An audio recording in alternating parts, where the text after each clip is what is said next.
JDK, the functioning of JDK. So here you are going to use the JVM functionality. So first JVM is going to identify the languages and the classes. So which particular programming language you are using. So that if it is using a Java, so the class loader subsystem is going to load the features in the runtime environment. So now it is going to make in a runtime environment.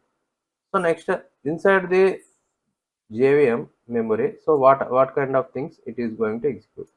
So first one is method area. So method area identifies data members and methods, so which are inside the Java program.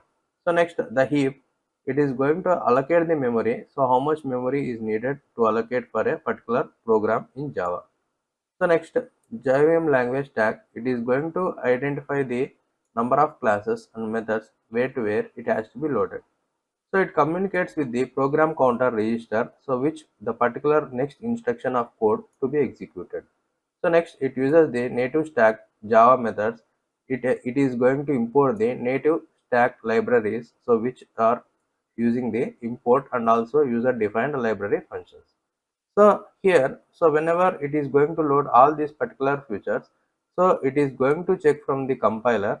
So it is going to make the class loader subsystem and it converts into the bytecode. So next bytecode verifier is going to communicate with the interpreter. So where the interpreter is going to communicate with the Java runtime environment. So here at the end of the phase, so it is going to invoke the execution engine and native stack interface and native method libraries. So where it is going to communicate with all the things, and finally it is going to runtime and it produces and interacts with the hardware. So finally it is going to produce a dot class file. So in C drive, it is having a program files. So here you have a Java and JDK 17 is a JDK version. So in this it is organized so into different files and directories. So here you have a library and here you have bin. So in bin you have if you are going to say here you have a Java C, Java, so all the applications which is shown here.